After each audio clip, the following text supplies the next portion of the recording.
Do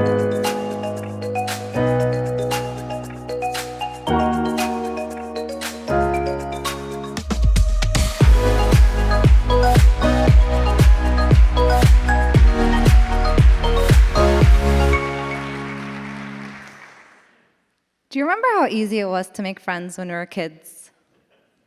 You'd play with the closest person to you on the playground, and that was it. You were best friends forever, or for the day at least. But when's the last time that you made a new friend? For me, I was at this networking event, and I see this woman, and she's wearing these shoes, and they're the same ones that my best friend used to wear. It was a sign. I had to meet this person. I had to become their friend. So I took a leap of faith, and I went up to her. I like your shoes. Want to be friends?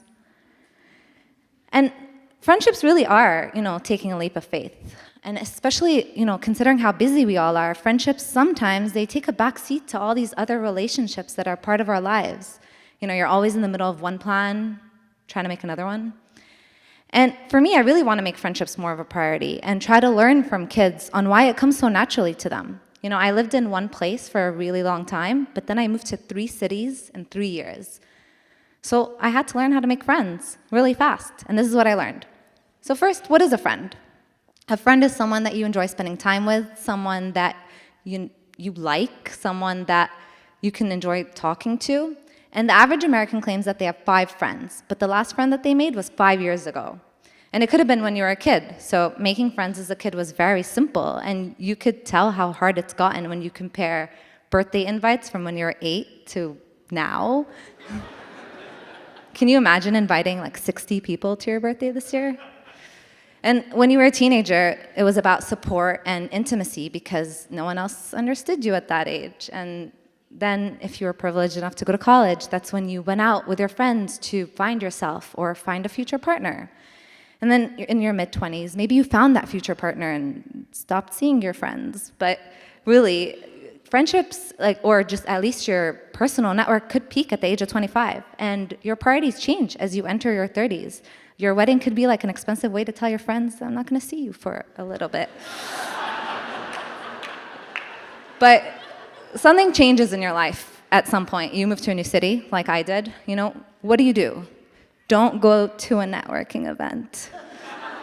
Try these 3 tips instead. So first tip. Become friends with yourself. Really, it's cliche to say that you have to love yourself, but that just really means being comfortable and accepting who you are. So take a second to think about where you're at in life. And maybe you just moved to Seattle, or maybe you've lived here and know what the city's like without traffic. But the thing is, you really have to take time and figure out where you're at before you can open up and meet new people. So go out and enjoy the things that you like to do. Go to the movies, go have dinner. For me, it was going for runs by the water, and then that turned into going on hikes. So that leads me to tip number 2. Revisit the hobbies that you used to enjoy when you were a kid. What did you like to do? Did you join team sports? Did you go swimming? How did you excite yourself when you were younger? And think about those things. For me, the sports that I used to play were volleyball when I was a kid. So every city that I would move to, I would join a team. And that led me to meet people that I would see week over week, and that's it. We ended up becoming friends and ended up going on those hikes that I used to go on alone together. And then step outside of your comfort zone. Do something that you really never thought that you would do. For me, that was climbing.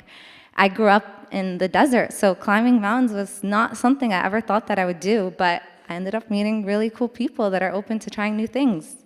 And tip number 3, you have to be open and vulnerable. Kids are social because they care, they share, and they complement each other. So take a second, show that you care, maybe help someone out.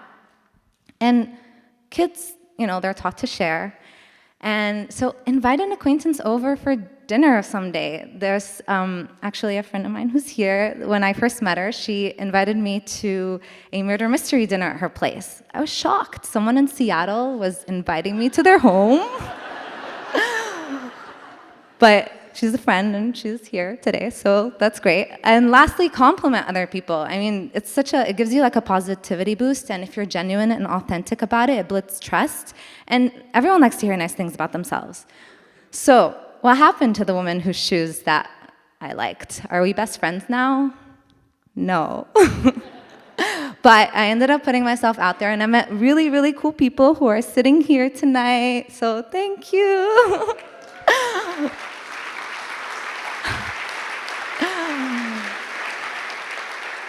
So thank you for joining me on this friendship journey, and check out the community that I'm building with one of my friends here, and really hope to see you all there. Bye.